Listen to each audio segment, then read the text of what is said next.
चलो बच्चों, आज जो हम डिस्कस करेंगे वो आपकी बात करेंगे इंटीरियर ऑफ द अर्थ के बारे में, यानी कि आपके पृथ्वी की आंतरिक संरचना के बारे में। तो देखो, सबसे पहली बात मैं आपको बता दूं कि आपको अर्थ को अगर इंटीरियर के बारे में पता करना है तो आपके पास कुछ सोर्सेस होने चाहिए जिसकी मदद से आप ये पता कर सकते हो कि पृथ्वी के अंदर क्या चीजें हैं, आपके अर्थ के सर्फेस के अंदर में जो आपको दिखता है वो क्या है। ठीक है, क्योंकि आउटसाइड जो आप जो सर्फेस देखते हो that is the only one layer, वो भी उसका आउटसाइड पोर्शन है और उस लेयर को हम कहते हैं क्रस्ट। पर उसके अंदर क्या चीजें हैं उसके लिए हमें पता करने के लिए क्या करना पड़ेगा, आपको कुछ एनालिसिस करना पड़ता है, सोर्सेस को देखना पड़ता है। तो देखिए बेसिकली क्या है, हमारे पास दो टाइप के हम लोग सोर्सेस होते हैं। पहला होता है आपके पास डायरेक्ट सोर्सेस और दूसरे होते हैं आपके पास इनडायरेक्ट सोर्सेस। डायरेक्ट सोर्सेस का मतलब बच्चों वो होता है कि प्रत्यक्ष प्रमाण की तरह हम लोग जिसे इस्तेमाल कर सकते हैं आपके पृथ्वी की संरचना पता लगाने के लिए। तो देखिए, प्रत्यक्ष प्रमाण के लिए आप क्या क्या इस्तेमाल कर सकते हैं। पहली बात तो आप खुदाई करें, जैसे कि रशिया में कोला नाम की जगह है, वहां पे 12 किलोमीटर तक खुदाई हुई है, ये पता करने के लिए कि पृथ्वी की जो अर्थ है, अर्थ की जो अंदर है वो इंटीरियर में किस तरह के मेटेरियल है। ठीक है, तो आपकी कोला नाम की जगह पर रशिया में खुदाई हुई है। उसके अलावा जो है आपके वेरियस जो माइंस होती हैं जैसे गोल्ड माइंस एक्सेट्रा, वहां पे भी आपका 3-3.5 किलोमीटर तक जो है डेप्थ तक खुदाई होती है। तो एक सोर्स तो आपके पास क्या हो गया, आपका डिगिंग हो गया और आपके पास माइनिंग हो गया और ड्रिलिंग हो गया। ठीक है, दूसरा सोर्सेज होता है आपके पास वॉल्केनिक इरप्शंस, जो आपके ज्वालामुखी जब फटती है तो वो उसके जो मटेरियल होता है वो आपके पृथ्वी के अंदर से निकलता है, आपके अर्थ के इंटरनल से निकलता है। तो उसके अगर हम एनालाइज करते हैं, उसके अगर हम लोग टेस्टिंग करते हैं इन द लेबोरेटरीज, तो वी कम टू नो कि उसके अंदर क्या चीजें हैं, उसके अंदर कौन कौन से पदार्थ जो है निहित है, कौन कौन से आपके इनऑर्गेनिक कंपाउंड सब्सटेंसेस उसके अंदर है। ठीक है, तो ये इस तरीके से हम लोग जो है डायरेक्ट सोर्सेज का यूज कर सकते हैं। दूसरे सोर्सेज होता है इनडायरेक्ट सोर्सेज, क्योंकि it is very difficult task कि हम लोग जो है अंदर जाके खुदाई करते चले जाएं, क्योंकि आपको पता होना चाहिए डेप्थ के साथ जो है डेंसिटी एज वेल एज आपका टेम्परेचर बहुत तेजी से बढ़ता है, बहुत एक रैपिड रेट से जो है पृथ्वी के अंदर बढ़ता है। और आपके जो भी आपका मटेरियल जो खुदाई करने वाली सामान होगा, ठीक है, जनरल फॉर्म में समझिए, बिल्कुल हाई फाई होके ना समझिए। अगर आप खुदाई करेंगे तो वो आपका मटेरियल जो है जो खुदाई कर रहा है वो विदस्टैंड कर पाएगा नहीं कर पाएगा, ये भी एक इंपॉर्टेंट चीज है, राइट। इस तरीके से एक प्रोजेक्ट, सिमिलर प्रोजेक्ट जो है आपका महाराष्ट्र में भी अभी ऑन गोइंग है इन इंडिया। ठीक है, अब आपके पास ध्यान से सुनिएगा, तो हम क्या करेंगे, इनडायरेक्ट सोर्सेस का इस्तेमाल करेंगे भैया पता लगाने के लिए कि हमारे इंटीरियर ऑफ द अर्थ में क्या है। तो सबसे पहली चीजें देखो, कुछ चीजें जो है आप लोग पता लगाने के इस्तेमाल कर सकते हैं, वो आपके पास है प्रेशर, टेम्परेचर, ठीक है, आपका जो चेंजेस है। और दूसरा जो आप लोग इस्तेमाल कर सकते हैं वो है आपके पास सिस्मिक एक्टिविटी, यानी कि आपका जो आपका भूकंपीय तरंगे हैं। आपको पता होना चाहिए कि हर मटेरियल से जो वेव्स होती हैं वो डिफरेंट वेलोसिटी से ट्रेवल करती हैं। ठीक है, जैसे फॉर एग्जांपल अगर आपका आयरन का पोर्शन है और उससे आप वेव ट्रैवल करवाएंगे तो उससे अलग तरीके से प्रतिक्रिया रिस्पांस देगी आपकी कौन सी वेव्स, सिस्मिक वेव्स। इस तरीके से आपके पास अगर मॉल्टन कोई मटेरियल है, आपके पास लिक्विड मटेरियल है, तो उससे अगर आप पास कराएंगे तो वो हो सकता है वहां से पास भी ना हो पर्टिकुलर टाइप की वेव, राइट। तो आपके पास या उसका बिहेवियर चेंज हो जाए। इसी तरीके से अगर आपके पास बहुत ज्यादा सॉलिड है, हाई डेंसिटी मटेरियल है, जैसे आपके पास 13.6 ग्राम पर सेंटीमीटर क्यूब, इतना डेंस कोई मटेरियल है और उससे आप पास करेंगे तो उसका जो रिएक्शन होगा, उसकी प्रतिक्रिया होगी, वो क्या होगा, वो कुछ और होगा। तो इस तरीके से हम लोग जो है सिस्मिक एक्टिविटी से पता कर सकते हैं, टाइम नोट कर लेते हैं, डिस्टेंस हमें दो जगहों को पता होता है, तो हम लोग सिस्मिक वेव्स में जो चेंजेस हैं उसे पता लगा लेते हैं कि हाँ जो है हमारे पास जो अंदर मटेरियल है वो पॉसिबल मटेरियल कौन कौन से हो सकते हैं। अगली चीज जो होती है इंडायरेक्ट में, वो होता है आपके पास आपके मेटेओर जो आपके धरती में गिरते हैं। आपको एक बात पता होगी कि जो एक जो बिग बैंग थ्योरी है पृथ्वी के बारे में या पूरी यूनिवर्स के बारे में, वो क्या कहती है कि एक बड़ा नेब्यूला था और बड़ा नेब्यूला जब ब्लास्ट हुआ तो आपके पास पृथ्वी और ये बाकी जो हेवनली बॉडीज है वो उस तरीके से बनी है। तो यानी कि हम लोग जो है जितने आपकी हेवनली बॉडीज हैं वो क्या है, आपस में कनेक्टेड होनी चाहिए, they must be connected to each other किसी न किसी फॉर्म में। तो उनकी संरचना यानी कि आपकी जो कंपोजिशन है वो भी कहीं ना कहीं मैच करनी चाहिए। तो वो कंपोजिशन मैच करने का ये जो इनडायरेक्ट हम लोग जो कह सकते हो एनालाइज करते हैं, हम लोग क्या करते हैं उसको जो वहाँ के मटेरियल्स हैं उसके मटेरियल को जांच करते हैं अपनी लेबोरेटरी में और पता लगाते हैं कि हाँ इसमें कौन कौन से मटेरियल है। अगर वो जो मटेरियल हमें मिलते हैं हम लोग फिर एक आइडिया लगा लेते हैं कि हाँ जो अर्थ है उसके अंदर भी ये इनऑर्गेनिक मटेरियल हो सकते हैं। ठीक है, एक तरीका तो ये हो गया। इसके अलावा आपके पास मैग्नेटिक फील्ड, क्योंकि आपको पता होना चाहिए अर्थ का अपना मैग्नेटिक फील्ड होता है और हर मटेरियल जो होता है उसकी एक क्वालिटी होती है, प्रॉपर्टी होती है कि वो मैग्नेटिक फील्ड शो करेगा स्ट्रांगली या फीबली, यानी कि बहुत कमजोर तरीके से करेगा आपका चुंबकीय क्षेत्र या चुंबकीय प्रभाव। और तीसरा वो क्या, आपका विपरीत दिशा में चुंबकीय प्रभाव जो है शो करेगा, प्रदर्शित करेगा। ये तीन चीजें हो सकती हैं तो हर मेटल, और चौथी कंडीशन ये हो सकती है कि वो मैग्नेटिक फील्ड में इम्पैक्ट करे ही ना। ठीक है, वो it is not affected by the magnetic field. तो ये कंडीशंस हो सकती है, तो हम लोग जो है उस तरीके से आइडिया लगा सकते हैं कि उसके अंदर जो है वो मैग्नेटिक मटेरियल है या नहीं है। ठीक है, with the help of the magnetic field of earth. और अगला जो होता है वो होता है ग्रेविटेशनल एनोमली। ठीक है, आपको पता होना चाहिए, अगर आप पृथ्वी के अलग अलग जगहों पर जाएंगे, अलग अलग स्थानों पर जाएंगे, तो आपका वजन भी जो होगा, वेट जो होगा वो चेंज होगा। उसके पीछे होता है जी, यानी gravitational due to acceleration due to gravity, यानी कि आपका गुरुत्वाकर्षण के कारण जो त्वरण है वो परिवर्तन होता है, इस वजह से आपका वजन भी हर जगह पे स्थान पर परिवर्तन होता है। तो देखिए हम लोग जो है उस चीज़ का मैथमेटिकल कैलकुलेशन से, आपकी फिजिकल कैलकुलेशन से जो है ये पता लगा सकते हैं कि हाँ भैया जो आपके पास ये चेंजेस हैं वो कितने हो रहे हैं, उनके अंदर एनोमली यानी कि बदलाव जो है वो कितने हो रहे हैं गुरुत्वाकर्षण के अंदर, और फिर हम श्योर हो जाते हैं कि भैया हाँ हाँ ये मटेरियल पॉसिबल हो सकते हैं। तो इस तरीके से हम लोग जो है डायरेक्ट और इनडायरेक्ट सोर्सेज जो है हमारे अर्थ के संरचना का पता लगाने के काम होते हैं। अभी जो आज की प्रेजेंट कंडीशन है उसके हिसाब से जो हम लोग डिवाइड करते हैं आपके जो अर्थ को, वो 3 पार्ट्स में, आपकी 3 लेयर हम सोचते हैं कि 3 लेयर इसकी अर्थ की हैं। पहली जो आउटर लेयर होगी उसे हम कहेंगे क्रस्ट, उसके अंदर जो लेयर होगी उसे हम कहेंगे मेंटल, और सबसे अंदर जो लेयर होगी उसे हम कहेंगे कोर। आपको दिखाई दे रहा होगा मेरे बगल वाले फिगर में, ठीक है। तो आपको इमेज में दिखाई दे रहा होगा कि वो किस तरीके से है, ठीक है। अच्छा, जो सबसे बाहर लेयर है वो आपकी क्रस्ट है, उसे हिंदी में भूपरपट्टी कहते हैं, बीच वाली मेंटल है, और तीसरी सबसे अंदर वाली है उसे हम कहते हैं कोर, ठीक है। तो सबसे बाहर वाली जो आपके पास लेयर है, जो क्रस्ट है, वो 2 तरीके से हो सकती है। देखिए, एक तो होती है जो कॉन्टिनेंट के ऊपर नीचे कह सकते हो, कॉन्टिनेंट जो है आपके पास जो जमीन है, लैंड मास है, और दूसरा है आपके पास ओशनिक क्रस्ट। आपको यहाँ मेरे बगल में जो फिगर है उसमें दिखाई भी दे रहा होगा, सबसे ऊपर वाली लेयर में आपको एक दिख रहा होगा जहाँ पहाड़ वाला पोर्शन है, ठीक है, और उसके बगल में जो है ओशन है, उसके नीचे है। तो जो ओशन वाली क्रस्ट होगी उसकी थिकनेस जो होगी कम होगी, लगभग 5 से लेकर 30 किलोमीटर के बीच में उसकी थिकनेस होती है, और जो कॉन्टिनेंट वाली होती है वो ज़्यादा होती है, तो लगभग 50 से 70 किलोमीटर उसकी जो है आपकी थिकनेस होती है आपकी कॉन्टिनेंटल क्रस्ट की, ठीक है। तो आपके पास ओशनिक जो होती है वो कम चौड़ी होती है, और आपके पास कॉन्टिनेंटल जो होती है क्रस्ट वो ज़्यादा चौड़ी होती है। मतलब आपका समुद्र के नीचे जो आपकी भूपरपट्टी की जो परत है वो कम पतली, मतलब कम मोटी होगी, और आपका जमीन के पोर्शन में जो आपके भूपरपट्टी की जो परत है वो ज़्यादा चौड़ी होगी, ठीक है जी। अच्छा, आपको ये बता दूं, जो कॉन्टिनेंटल क्रस्ट होती है वो सिलिकॉन और एल्यूमिनियम से बनी होती है। किससे बनी होती है? सिलिकॉन और एल्यूमिनियम से बनी होती है। किससे बनी होती है? सिलिकॉन और एल्यूमिनियम से बनी होती है।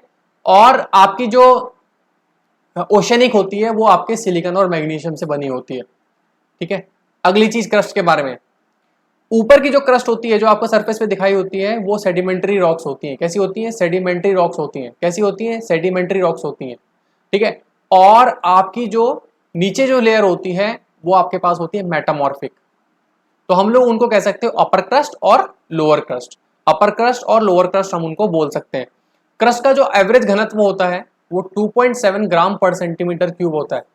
एवरेज डेंसिटी जो होती है, डेंसिटी का मतलब ये होता है अगर आप क्रस्ट के 1 सेंटीमीटर लंबे, 1 सेंटीमीटर चौड़े और 1 सेंटीमीटर गहरे पोर्शन को लें और उसे वेइंग मशीन में अगर आप मेजर करें, उसका जो वजन आएगा वो उसका घनत्व यानी कि डेंसिटी होता है। तो जो डेंसिटी होती है वो होती है 2.7 ग्राम पर सेंटीमीटर क्यूब, बल्कि पूरी पृथ्वी की जो औसत है वो 5.51 ग्राम पर सेंटीमीटर क्यूब जो है वो घनत्व यानी कि डेंसिटी है, ठीक है जी। अच्छा, अपर क्रस्ट और लोअर क्रस्ट को जो बीच में जो डिफाइन करने वाली लाइन होती है, जो बाउंड्री होती है, जो सीमा होती है, उसे हम कहते हैं कोर्नार्ड डिस्कंटिन्यूटी। क्या कहते हैं? कोर्नार्ड डिस्कंटिन्यूटी हम उसे कहते हैं, ठीक है। बात समझ में आ रही है? अगली बात, आपका जो क्रस्ट होती है वो 0.5 से लेकर 1% जो होता है वो आपका पृथ्वी के वॉल्यूम के बराबर होता है, और उसका जो मास होता है वो अर्थ के मास के 1% के आसपास में होता है। ये आपके क्रस्ट की चीजें होगी, ठीक है। और जो वॉल्केनिक इरप्शंस होते हैं वो क्रस्ट से नहीं होते। क्रस्ट सिर्फ उसके मुंह में एक तरीके से कह सकते हो ओपनिंग होता है। क्रस्ट सिर्फ एक ओपनिंग होता है, और जो मटेरियल निकल के आता है, जो मैग्मा निकल के आता है बाद में लावा उसे हम कहते हैं, वो नीचे से निकल के आता है, क्रस्ट के नीचे यानी कि मेंटल लेयर से निकल के आता है। ये बात आपके दिमाग में बिल्कुल क्लियर होनी चाहिए, ठीक है। और ये मैं आपको बता चुका हूँ कि जो आउटर वाली होती है वो सेडिमेंट्री होती है, और नीचे वाली जो होती है मेटामॉर्फिक रॉक्स होती है। अच्छा, अगली लेयर जो होती है वो होती है मेंटल, ठीक है। जब आपके 50-70 किलोमीटर पे जब आपकी क्रस्ट खत्म हो जाती है, वहां से जो लेयर स्टार्ट होती है उसे हम कहते हैं आपकी मेंटल। और जो लेयर उनके बीच में जो बाउंड्री होती है, क्रस्ट और मेंटल के बीच में बाउंड्री होती है, उसे हम कहते हैं मोहो डिस्कॉन्टिन्यूटी। क्या कहते हैं उसे? मोहो डिस्कॉन्टिन्यूटी कहते हैं। अब ये मोहो डिस्कॉन्टिन्यूटी जो है उसके बाद से लेकर और पृथ्वी के 2900 किलोमीटर गहराई तक आपकी मेंटल चलती रहती है। पहले क्रस्ट थी, उसके बाद मेंटल। कितने से कितने तक? आपकी जो 50 से 70 किलोमीटर की जो गहराई है वहां पे क्रस्ट खत्म होगी, और क्रस्ट खत्म होने के बाद जो है कहां तक? 2900 किलोमीटर तक आपकी कौन चलेगी? मेंटल चलेगी, ठीक है। मोहर डिस्कॉन्टिन्यूटी उनके बीच में लाइन होती है क्रस्ट और मेंटल के बीच में, ठीक है।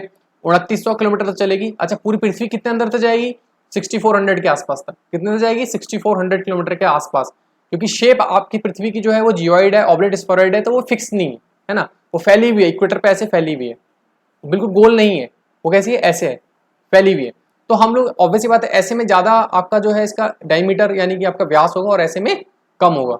तो 6400 किलोमीटर के आसपास जो है आपकी गहराई तक जाता है। तो 2900 किलोमीटर जो है 40 जहां पे आपकी क्रस्ट खत्म होगी वहां से और 2900 किलोमीटर तक आपकी मेंटल चलेगी, ठीक है। अब इस मेंटल को भी आप दो पार्ट से डिवाइड कर सकते हो, अपर मेंटल और लोअर मेंटल, ठीक है।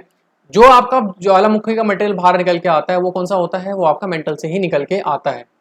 अपर मेंटल का जो होता है वो दूसरा नाम होता है आस्थेनोस्फेयर, आपको बगल में दिखाई दे रहा होगा। अपर मेंटल का जो दूसरा नाम होता है वो होता है आस्थेनोस्फेयर, और आस्थेन का मतलब ही होता है कमजोर, वीक, ठीक है। और हम कह सकते हैं जो क्रस्ट होती है वो अपर मेंटल के ऊपर तैरती है। इसी वजह से आपके जो आपको जो कह सकते हो कॉन्टिनेंट हैं और जो प्लेट्स हैं वो क्या होती हैं? आपकी ट्रैवल करती रहती हैं, और पृथ्वी के जो इवन जो कॉन्टिनेंट और जो ओशन की जो जगह है, लोकेशन है, वो भी बदलाव होती रहती हैं एक लंबे युगों में, ठीक है जी।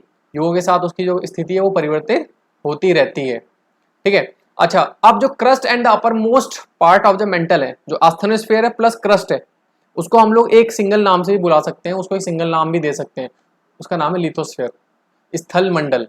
क्या कह सकते हैं? स्थल मंडल कह सकते हैं। आपके ऊपर वाली जो मेंटल है प्लस क्रस्ट जो है, क्रस्ट भाला वाला पोर्शन हो गया, तो क्रस्ट प्लस आपकी अपर मेंटल को हम लोग नाम दे सकते हैं, उसका नाम है आपका क्या क्या नाम दे सकते हैं हम लोग? लिथोस्फेयर कह सकते हैं, स्थल मंडल कह सकते हैं, ठीक है।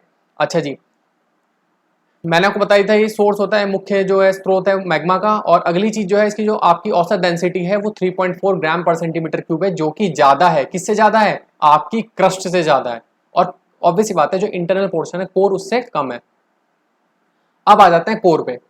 कोर जो होती है जो उसे हम लोग बैरिस्फेयर भी कहते हैं, और कोर 2900 किलोमीटर से लेकर जो आपके पास 6400 किलोमीटर तक है, मतलब बिल्कुल सेंटर ऑफ द अर्थ है, वहां तक जो है आपका कोर का जो है एरिया रहता है। बात समझ में आ रही है? अच्छा, जहां पर आपके जो है कोर जो आपकी है, ठीक है, कोर जो है, कोर को भी आप दो तरीके से डिवाइड कर सकते हो, अपर कोर और लोअर कोर, मतलब आउटर कोर और इनर कोर। जो आउटर कोर होती है वो लगभग लिक्विड स्टेट में रहती है, और जो इनर कोर होती है वो आपकी सॉलिड स्टेट में रहती है। किस स्टेट में रहती है? सॉलिड स्टेट में रहती है इनर कोर, आपको बगल में दिख रहा होगा लिखा हुआ। तो आउटर कोर जो है लिक्विड स्टेट में और इनर कोर आपकी सॉलिड स्टेट में। और जिसका जो इसका मेन मटेरियल जिनसे बनी होती है वो होती है निफे, निकल और आयरन। Fe आपको पता है सिंबल है आयरन का, तो निफे से बनी होती है, निकल और आयरन से बनी होती है। और ये पृथ्वी के, आपको पता है निकल और आयरन दोनों मैग्नेटिक मटेरियल हैं, तो मैग्नेटिक फील्ड के लिए भी ये जो है रिस्पॉन्सिबल होती है, कहीं ना कहीं इम्पैक्ट करती है। हालांकि जिस टेम्परेचर, बहुत हाई टेम्परेचर होता है उस पर जो है मैग्नेटिक फील्ड जो है बहुत कमजोर पड़ जाता है, पर फिर भी जो है पृथ्वी के मैग्नेटिक फील्ड में इसका नीफे लेयर का एक बड़ा योगदान माना जाता है।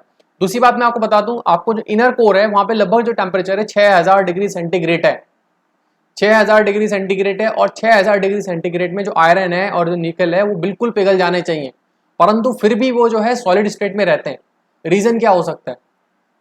देखिए उसके पीछे रीजन जो है वो रीजन ये है कि जो पृथ्वी के चारों तरफ से जो प्रेशर पड़ रहा है, ठीक है, जो अंदर की जो कोर है उसके बाहर पूरा लैंड मास है, आपका पूरा मास है आपका क्रस्ट और मेंटल का, उसका जो प्रेशर अंदर स्क्वीज कर रहा है उसे, उसकी वजह से जो है वो एक सॉलिड स्टेट में रहता है एट सच हाई टेम्परेचर। क्योंकि किसी भी चीज का जो मेल्टिंग पॉइंट आप डिफाइन करते हो खाली टेम्परेचर बेस पे नहीं करते हो, उसके लिए आपको ये भी पता होना जरूरी है कि उस जगह पर प्रेशर कितना है।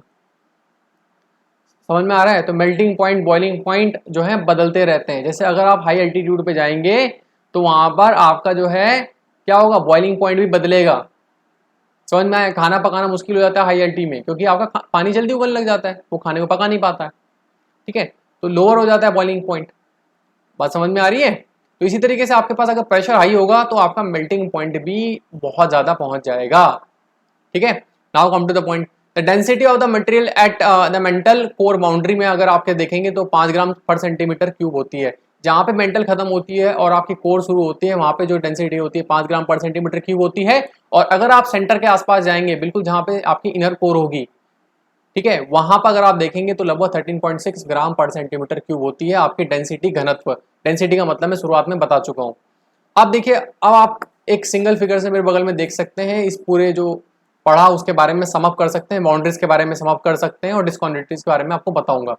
तो देखिए सबसे पहले आपको बताया मैंने, आपका जो अपर क्रस्ट है और लोअर क्रस्ट है उनके बीच में जो बाउंड्री है उसका नाम होता है कोनार्ड डिस्कंटिन्यूटी। अब जब क्रस्ट खत्म होगी और आपकी मेंटल शुरू होगी, आप इसके स्क्रीनशॉट भी ले सकते हैं। तो जहां पर आपकी क्रस्ट खत्म होगी, आपकी मेंटल शुरू होगी, उसे हम कहेंगे आपके पास मोहर डिस्कंटिन्यूटी। अब आपके पास अपर मेंटल स्टार्ट हो जाएगी, अपर मेंटल प्लस, देख रहे हो आपको अपर मेंटल 670 किलोमीटर पे आपको दिख रही है, ठीक है। अपर मेंटल जहां पे खत्म होगी प्लस अपर मेंटल प्लस आपका क्रस्ट, उसका जो नाम होता है, समझ में आया? अपर मेंटल जो आपका अस्थेनोस्फेयर की लेयर है, ठीक है, उसको हम लोग जो है एक ऊपर वाला जो पोर्शन है आपका अपर मेंटल और जो क्रस्ट है, अस्थेनोस्फेयर और जो क्रस्ट है उसका नाम दे सकते हैं आप लोग लिथोस्फेयर, ठीक है। अब नीचे आ जाएंगे जहां पे आपकी अपर मेंटल और लोअर मेंटल आपस में मिलती हैं तो उसे हम कहेंगे रैपिडी डिस्कंटिन्यूटी। क्या कहेंगे उसे? रैपिडी डिस्कंटिन्यूटी कहेंगे। क्या कहेंगे? रैपिडी, ठीक है। अब आपके 2900 किलोमीटर पे आपकी मेंटल खत्म हो जाएगी, मेंटल खत्म हो जाएगी, कोर शुरू हो जाएगी। मेंटल और कोर के बीच में बाउंड्री वॉल होगी, उसे हम कहेंगे गुटनबर्ग डिस्कंटिन्यूटी। क्या कहेंगे उसे? गुटनबर्ग डिस्कंटिन्यूटी कहेंगे। और अंदर चली जाइए, अब आपकी आउटर कोर स्टार्ट हो जाएगी, आउटर कोर और इनर कोर के बीच में बाउंड्री बनेगी, उस बाउंड्री का नाम होगा आपके पास लेमन डिस्कंटिन्यूटी। क्या नाम होगा? Lehmann discontinuity. क्या होगा? Lehmann discontinuity. और आपको ये बात बिल्कुल clear. That's all for today in the lecture. Thank you.